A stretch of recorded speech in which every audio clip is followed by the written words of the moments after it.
الحمد للہ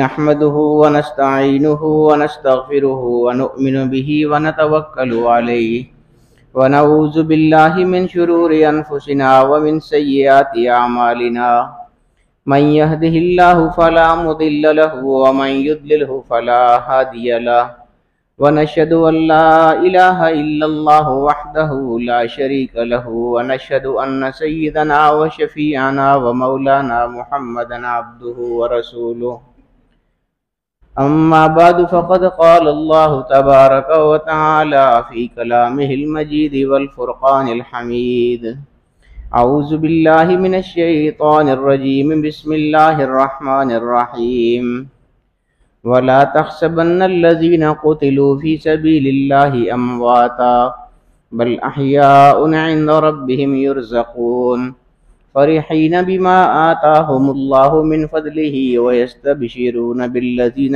لم يلحقوا بهم من خلفهم ألا خوف عليهم ولا هم يحزنون يستبشرون بنعمة من الله وفضل وأن الله لا يضيع أجر المؤمنين وقال تعالى في شان حبيبه مخبرا وآمرا إن الله وملائكته يصلون على النبي يا أيها الذين آمنوا صلوا عليه وسلموا تسليما اللهم صل على سيدنا ومولانا محمد وعلى آل سيدنا ومولانا محمد وبارك وسلم الصلاة والسلام عليك يا رسول الله وعلى آلك وأصحابك يا حبيب الله الصلاة والسلام عليك يا شفيع المذنبين وعلى آلك وأصحابك يا رحمة للعالمين۔ شوال کا مہینہ چل رہا ہے۔ اس مہینے کے پہلے ہفتے میں غزوہ احد وقوع پذیر ہوا تھا۔ بہت بڑا ایک غزوہ ہے۔ ایک ہوتا ہے سریہ اور ایک ہوتا ہے غزوہ، دو الگ الگ چیزیں ہیں۔ حضور علیہ السلام کے زمانے میں دونوں چیزیں ہوتی تھیں۔ فرق ان میں یہ ہے کہ حضور علیہ السلام کفار کے ساتھ جو جنگیں لڑتے تھے یا صحابہ کرام جو جنگیں لڑتے تھے، تو جس جنگ میں حضور علیہ السلام خود بھی شامل ہوتے تھے اس کو غزوہ کہا جاتا ہے، اور جو صرف صحابہ کرام کو حضور علیہ السلام بھیج دیا کرتے تھے، خود تشریف نہیں لے جایا کرتے تھے کسی جنگی مہم میں، صرف صحابہ کرام جاتے تھے، اس کو سریہ کہا جاتا ہے۔ اس کی جمع سرایا اور غزوہ کی جمع غزوات۔ بہت سارے غزوات بھی ہیں، بہت سارے سرایا بھی ہیں، بہت ساری ایسی جنگیں ہیں جن میں خود حضور علیہ السلام شامل رہے تھے بنفس نفیس، اور بہت ساری ایسی جنگی مہمیں ہیں جن میں حضور نہیں شامل تھے، صرف صحابہ کرام کو حضور علیہ السلام نے بھیجا تھا کفار کی سرکوبی کے لیے، دشمنوں کی سرکوبی کے لیے۔ تو یہ غزوہ اور سریہ کا یہ بنیادی فرق ہے۔ دونوں جنگی مہمیں ہیں، ایک میں حضور شامل ہوتے ہیں، ایک میں نہیں شامل ہوتے ہیں۔ جس میں شامل ہوتے ہیں وہ غزوہ ہوتا ہے، جس میں نہیں شامل ہوتے ہیں وہ سریہ ہوتا ہے۔ غزوہ احد 3 ہجری میں ہوا تھا، شوال کا مہینہ تھا، رمضان تازہ تازہ گزرا تھا، اور اس سے 1 سال پہلے غزوہ بدر وقوع پذیر ہوا تھا۔ غزوہ بدر میں بہت زیادہ مشرکین، بلکہ مشرکین کے جو بڑے سردار تھے وہ بہت زیادہ مارے گئے تھے، اور وہ زمانہ جاہلیت تھا۔ اب بھی ہمارے ہاں میں جو قبائل ہوتے ہیں ان میں دشمنیاں بہت دیر تک چلتی ہیں، یعنی ایک قتل ہو جائے تو نسلوں تک وہ قتل در قتل کا سلسلہ اب بھی چلتا رہتا ہے ہمارے ہاں بھی۔ تو وہاں عرب میں بھی جو اس زمانے کے لوگ تھے زمانہ جاہلیت کے، ان میں بھی یہ انتقام کی جو روایت تھی یہ بہت زیادہ تھی، اور بہت عرصے تک یہ دشمنیاں چلتی تھیں۔ اب ایک آدمی مارا جائے تو اس کا بھی انتقام بہت زیادہ، بہت عرصے تک رہتا تھا، اور پھر 70 کفار ان کے مارے گئے تھے، نہ صرف عام لوگ بلکہ سردار مارے گئے تھے۔ تو وہ بہت زیادہ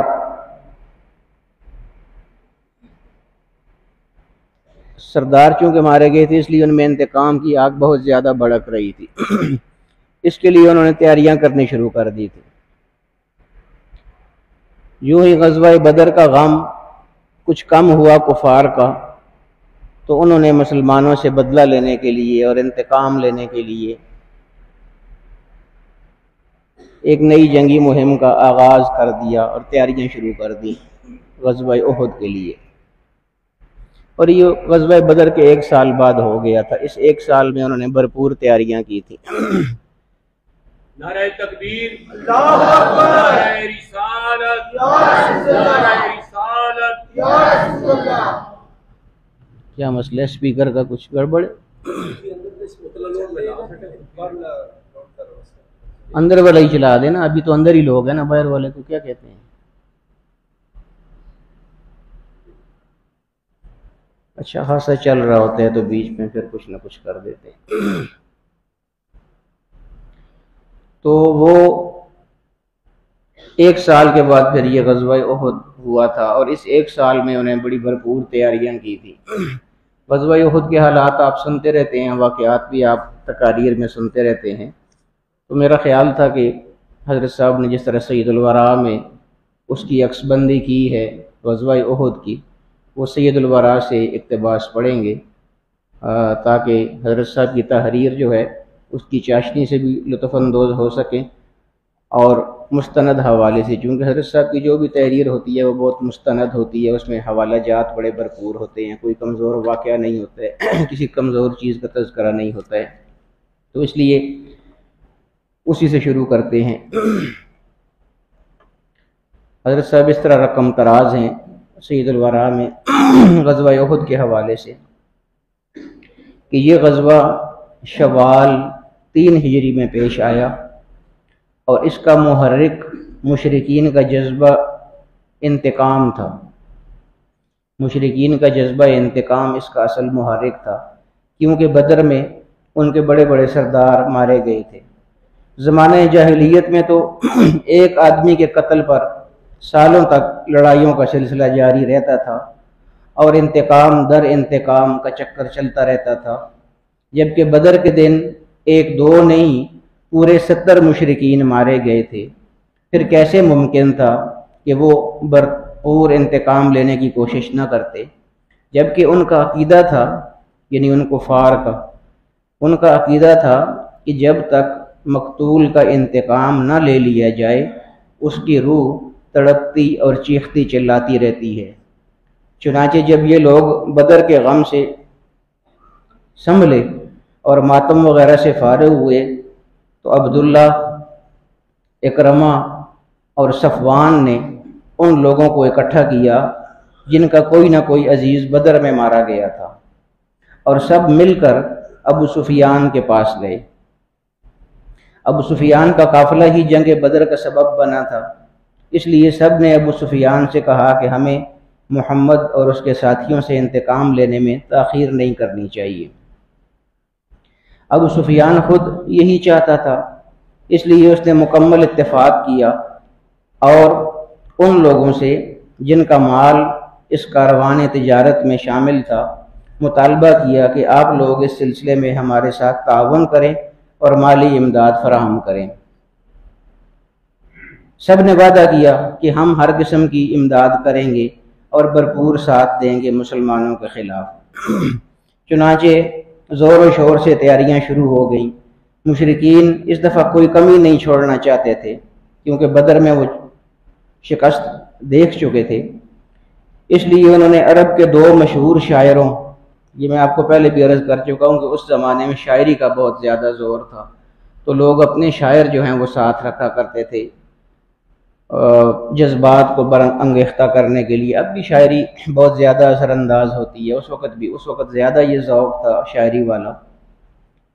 تو یہ 2 جو شاعر ہیں، 2 مشہور شاعر ابو عزہ اور نافع، ان کو اس کام پر مامور کیا کہ وہ گرد نواح کے قبائل میں پھریں اور پردرد اور پرزور اشعار کہہ کر انہیں انتقام پر ابھاریں اور جنگ کے لیے تیار کریں۔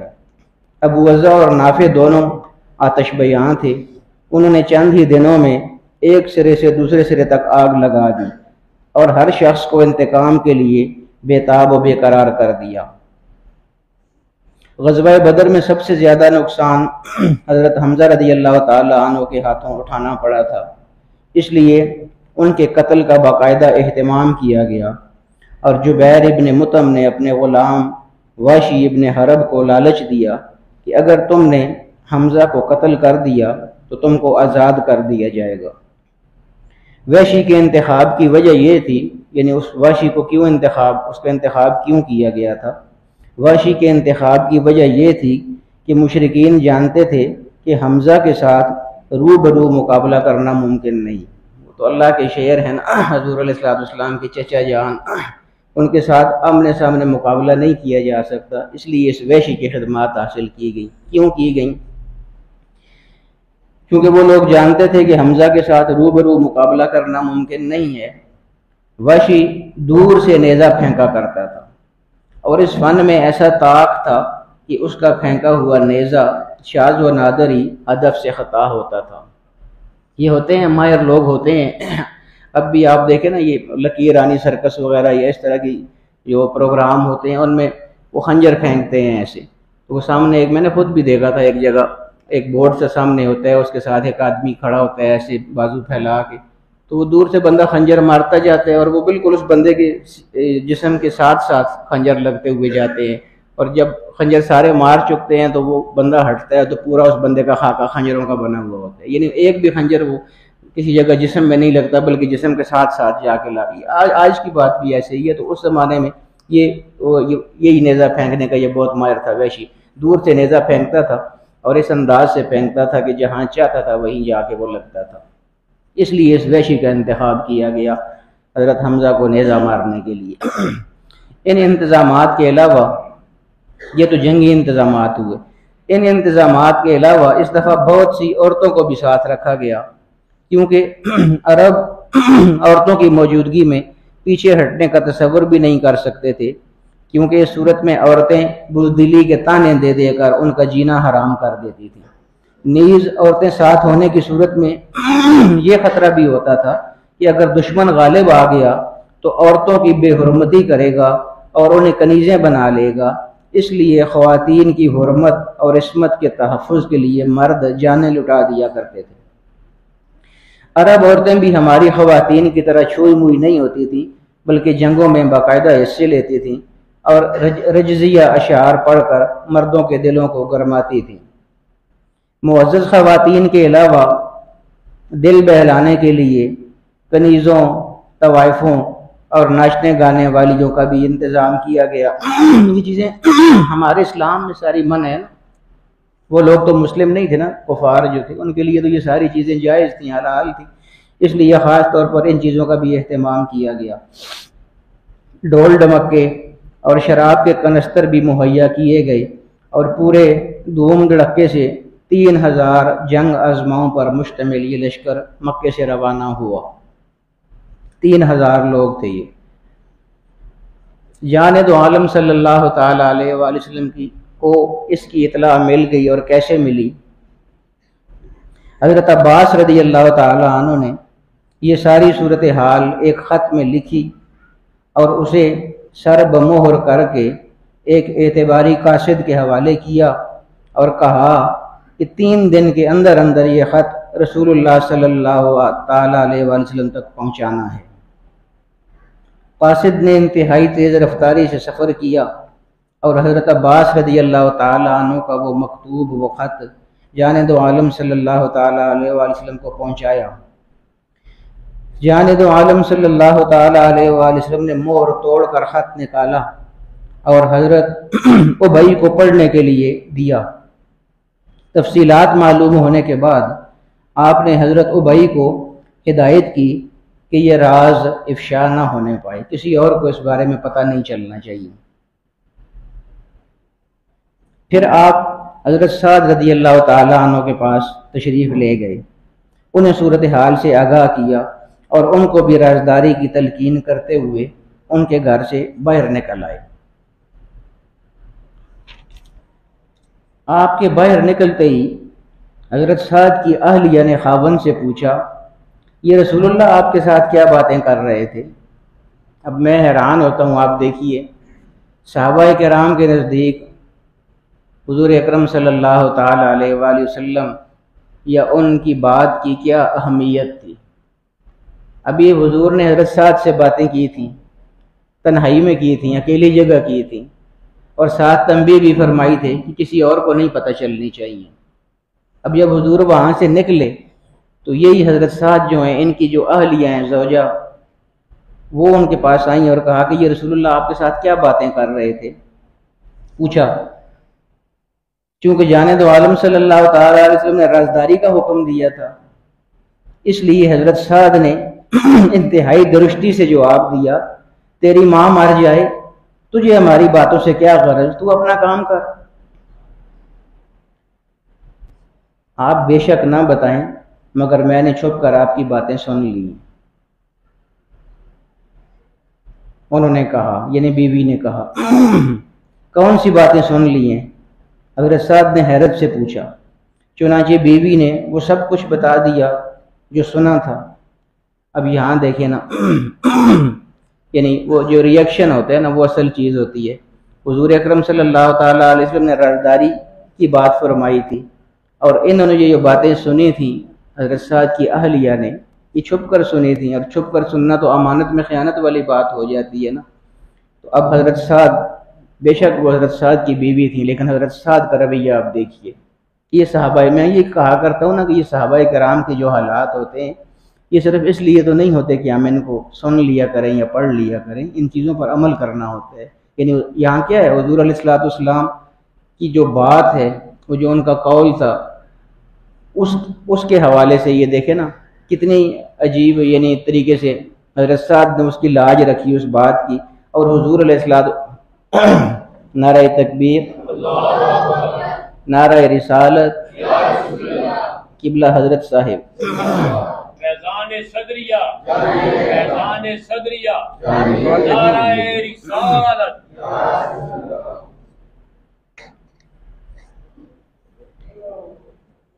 چونکہ جانب عالم صلی اللہ تعالیٰ علیہ وآلہ وسلم نے رازداری کا حکم دیا تھا، اس لیے حضرت سعد نے کہا کہ تیری ماں مر جائے، تجھے ہماری باتوں سے کیا غرض، تو اپنا کام کر۔ آپ بے شک نہ بتائیں مگر میں نے چھپ کر آپ کی باتیں سن لی ہیں۔ بیوی نے کہا، کون سی باتیں سن لی ہیں؟ حضرت سعد نے حیرت سے پوچھا۔ چنانچہ بیوی نے وہ سب کچھ بتا دیا جو سنا تھا۔ حضرت سعد رضی اللہ تعالی عنہ نے بیوی کی کلائی پکڑی اور اسے لے کر سیدھے اسی وقت جانب عالم صلی اللہ تعالی علیہ وآلہ وسلم کی خدمت میں حاضر ہوئے اور عرض کی، یا رسول اللہ، اس نے ہماری باتیں سن لی ہیں، اگرچہ یہ رازداری کا وعدہ کر رہی ہے، مگر میں اسے اس لیے لے آیا ہوں کہ اگر خدا نہ خواستہ یہ خبر باہر نکل گئی تو اس میں میرا کوئی قصور نہیں ہوگا، یہ اس نے چھپ کر باتیں سنی ہیں یا رسول اللہ۔ اب آپ جو فیصلہ فرمائیں اس کے بارے میں، یعنی آپ حکم دے تو میں اس کو رکھوں، آپ حکم دے تو میں اس کو فارغ کر دوں۔ یہ صحابہ کرام کے کردار تھے حضور علیہ الصلوۃ والسلام کے حوالے سے، یعنی کتنے حساس ہوا کرتے تھے وہ۔ تو میرا کوئی قصور نہیں ہوگا یا رسول اللہ اگر یہ باتیں باہر نکل گئیں۔ اب حضور علیہ الصلوۃ والسلام تو رحمت للعالمین ہے نا، بے شک ان سے غلطی ہوئی تھی، اور حضرت سعد یہ بھی فرما رہے تھے کہ یہ رازداری کا وعدہ بھی کر رہی ہے یا رسول اللہ، اگر چاہیں تو اسے معاف کر دیں، اور چاہیں تو جیسے آپ حکم فرمائیں میں ویسا ہی کروں گا۔ حضور علیہ الصلوۃ والسلام چونکہ رحمت للعالمین ہیں، آپ نے فرمایا، جانب عالم صلی اللہ تعالیٰ علیہ وسلم حضرت سعد کے اس انداز سے بہت محظوظ ہوئے، خوش ہوئے، اور فرمایا اب چھوڑ بھی دو اسے، جانے دو، کوئی بات نہیں ہے، جو ہونا تھا وہ ہو گیا ہے، یہ رازداری رکھے گی، رازداری کا وعدہ کر رہی ہے۔ مشرکین کی آمد۔ مشرکین منزلوں پر منزلیں مارتے جلد ہی مدینہ کے قریب پہنچ آئے۔ مخبروں نے یہ اطلاع پہنچائی تو وہ پرجوش صحابہ انتہائی خوش ہوئے جو بدر میں شریک نہیں ہو سکے تھے اور رہ گئے تھے، اور کہنے لگے اب ہم بھی دشمن سے دو دو ہاتھ کریں گے اور جہاد و شہادت کے مزے لوٹیں گے۔ جانب عالم صلی اللہ تعالیٰ علیہ وسلم کو ایک خواب آیا تھا۔ خواب کیا تھا؟ جمعہ کی رات کو جان دو عالم صلی اللہ تعالیٰ علیہ وسلم نے ایک خواب دیکھا اور صبح صحابہ کرام کو بتایا کہ میں نے نیند اور بیداری کی درمیانی حالت میں دیکھا کہ ایک گائے ذبح کی گئی ہے، اور میں نے اپنی تلوار ذوالفقار کو دیکھا کہ اس کی دھار ٹوٹی ہوئی ہے۔ یہ ذوالفقار وہی تلوار ہے جو حضرت علی رضی اللہ تعالیٰ عنہ کے ساتھ منسوب ہے، لا فتح الا علی لا سیف الا ذوالفقار، نہ کوئی جوان ہے حضرت علی جیسا اور نہ کوئی تلوار ہے ذوالفقار جیسی، یہ وہی تلوار ہے۔ تو یہ بنیادی طور پر حضور علیہ السلام کی تلوار تھی، حضور نے حضرت علی کرم اللہ وجہ الکریم کو دی تھی۔ فرمایا کہ گائے ذبح کی گئی ہے اور میں نے اپنی تلوار ذوالفقار کو دیکھا کہ اس کی دھار ٹوٹی ہوئی ہے اور اس میں دندانے پڑے ہیں، اور میں نے دیکھا کہ میں نے ایک مضبوط اور محفوظ زرہ پہن رکھی ہے، اور میں نے دیکھا کہ میں ایک دمبے کا تعاقب کر رہا ہوں۔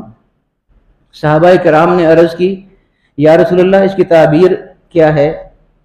فرمایا ذبح شدہ گائے کی تعبیر یہ ہے کہ میرے کچھ ساتھی شہادت پائیں گے۔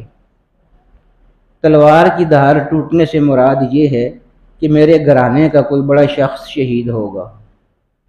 محفوظ زرہ مدینہ ہے، اور دمبے کے تعاقب کا مطلب یہ ہے کہ میرے ہاتھوں دشمنوں کا کوئی بہت بڑا سردار مارا جائے گا۔ چونکہ اس خواب میں مدینہ طیبہ محفوظ زرہ کی صورت میں دکھایا گیا تھا، اس لیے آپ نے مشورہ دیا کہ ہمیں مدینے میں بیٹھ کے اس بات سے مغلوب ہو کر صحابہ نے یہ باتیں کہہ تو دیں، مگر جب جان دو عالم صلی اللہ تعالیٰ علیہ وسلم ان کی رائے سن کر گھر تشریف لے گئے تاکہ جنگ کے لیے تیاری کریں، تو ان لوگوں کو احساس ہوا کہ ہم نے رسول اللہ صلی اللہ تعالیٰ علیہ وسلم کے منشا کے خلاف اپنی رائے ظاہر کر کے بہت غلط کام کی ہے۔ یعنی حضور کی رائے تو یہ تھی نا کہ ہمیں مدینے میں رہ کے جنگ لڑنی ہے، جبکہ وہ صحابہ کرام اگرچہ ان کے اس یعنی وہ بھی ان کی ایک بہادری تھی، وہ یہ چاہتے تھے کہ دشمن کہیں یہ نہ سوچے کہ ہم چھپ کے بیٹھ گئے ہیں اندر مدینے کے اندر، تو ہمیں باہر نکل کے ان کا مقابلہ کرنا چاہیے تاکہ پتہ چلے کہ ہم چھپے ہوئے نہیں ہیں یا بزدل نہیں ہیں بلکہ ہم بہادر ہیں، ہم باہر نکل کے مقابلہ۔ ان کی اپنی رائے تھی اس حوالے سے، لیکن وہی بات جو میں پچھلے جمعہ میں آپ کو بتاتا رہا ہوں کہ حضور علیہ السلام کی جو شان ہے وہ بہت بلند شان ہے، اور حضور علیہ السلام کی آواز سے آواز اونچی کرنا وہ کیا معنی رکھتا ہے۔ تو جب حضور اندر تشریف لے گئے ان کی رائے سننے کے بعد کہ جائیں اور جنگی سامان پہن کے باہر آئیں اور جنگ کے لیے جائیں، تو ان صحابہ کو احساس ہوا کہ ہم نے رسول اللہ کے منشا کے خلاف اپنی رائے ظاہر کر کے بہت غلط کام کیا ہے۔ اس پر انہیں سخت ندامت ہوئی، اور جب آپ تیار ہو کر اور مسلح ہو کر باہر تشریف لائے تو سب نے عرض کی یا رسول اللہ ہم سے غلطی ہوئی ہے، واقعی آپ کی رائے ہی صائب ہے، وہی صحیح ہے، ہم حسب ارشاد مدینہ میں ہی ان کا انتظار کریں گے۔ میں نے تو پہلے ہی یہ مشورہ دیا تھا، جان دو عالم صلی اللہ تعالیٰ علیہ وسلم نے قدر ناگواری سے کہا، مگر تم لوگوں نے میری بات نہ مانی اور کھلے میدان میں مقابلے پر اصرار کیا۔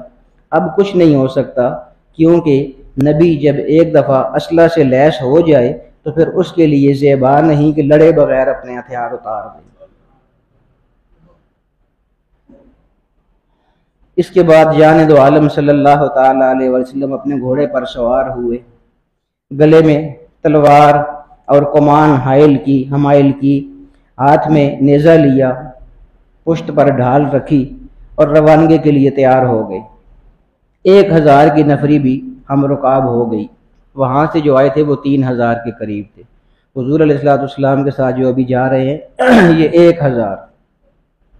مدینہ کے قریب ایک پہاڑی کے دامن میں آپ نے لشکر کا معائنہ کیا اور جو کم عمر تھے انہیں واپس کر دیا۔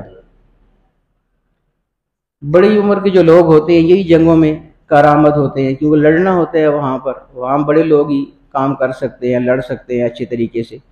تو یہ صحابہ کرام کے جذبات بھی آپ دیکھیں، جو میں کہتا ہوں بار بار کہ یہ عجیب لوگ تھے۔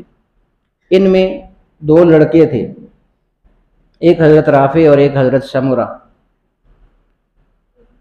ہمارے بچے بھی آپ دیکھیے، عمریں دیکھ لیجئے، یہ حضرت رافع جو تھے ان کو حضور نے باقی بچوں کو نکال دیا، اور یہ حضرت رافع جو تھے ان کو حضور نے جنگ میں شامل کر لیا۔ اس کی وجہ یہ تھی کہ یہ بہت اچھے تیر انداز تھے، اور جنگ میں تو اس چیز کی ضرورت ہوتی ہے، تو حضور کے خیال میں چونکہ ان کی عمر کم تھی لیکن کام یہ زیادہ کر سکتے تھے، اس لیے باقی بچوں کو تو نکال دیا، لیکن یہ جو رافع تھے ان کو حضور نے جنگ میں شامل کر لیا۔ اور ان کی عمر پتہ ہے کتنی ہے آپ کو میں بتاؤں؟ 15 سال عمر تھی ان کی، حضرت رافع کی۔ اس عمر میں ان لوگوں کے جذبات آپ دیکھیں۔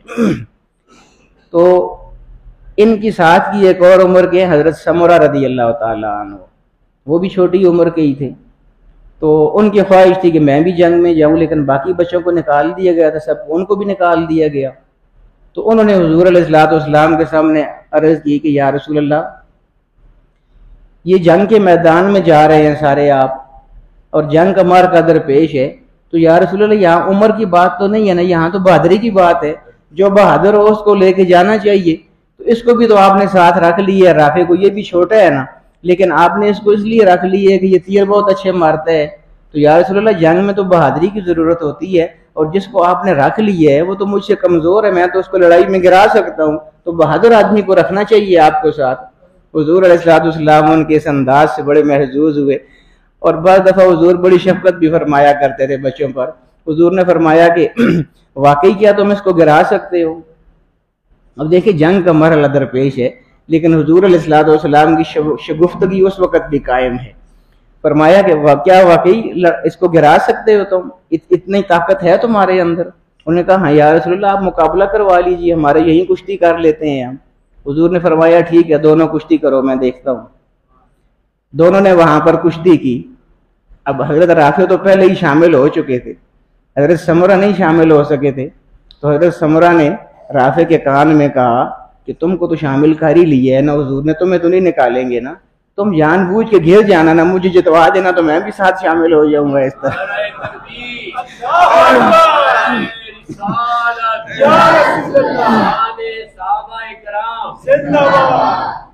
یعنی یہ 14-15 سال کے لڑکوں کے جذبات آپ دیکھیں، حضور کے ساتھ کیسی محبت تھی ان کو، اور اللہ کے دین کے ساتھ کیسی ان کو محبت تھی، کیا ان کے جذبات ہوا کرتے تھے۔ تو حضور علیہ السلام نے کے سامنے لڑائی لڑی گئی، تو وہ حسب پروگرام حضرت رافع خود ہی تھوڑی دیر کے بعد گر گئے، اور حضرت سمرہ ان کے اوپر چڑھ کے بیٹھ گئے اور عرض کی یا رسول اللہ دیکھیے نا میں نے اس کو ہرا دیا ہے۔ فرمایا ٹھیک ہے، تم کو بھی ساتھ شامل کر لیے۔ تو عجیب عجیب یہ غزوہ احد کے واقعات ہیں۔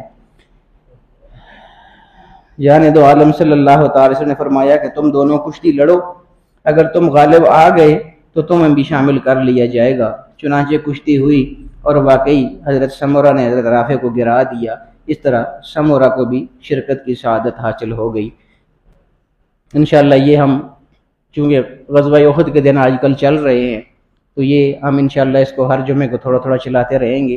پہلے بھی میں نے ایک دفعہ یہ سلسلہ شروع کیا تھا، لیکن بیچ میں کوئی ایسے موضوعات آ جاتے ہیں جن پر بولنا ضروری ہو جاتا ہے، تو یہ درمیان میں وقفہ آ جاتا تھا۔ اب یہ شوال کے مہینے میں ہمارے پاس کچھ جمعے مسلسل آئیں گے، تو انشاءاللہ ہم اس تسلسل کو اسی طرح برقرار رکھیں گے۔ اللہ تعالیٰ میں صحابہ کرام کے عشق کو سمجھنے کی توفیق عطا فرمائے، اور وہی عشق بلکہ اس کا کوئی 1000واں حصہ بھی ہمیں اللہ پاک نصیب فرمائے، تو ہماری کامیابی کے لیے کافی ہو جائے۔ اللہ رب العالمین ہمیں یہ سب چیزیں سمجھنے کی توفیق عطا فرمائے۔ وآخر دعوانا الحمدللہ رب العالمین۔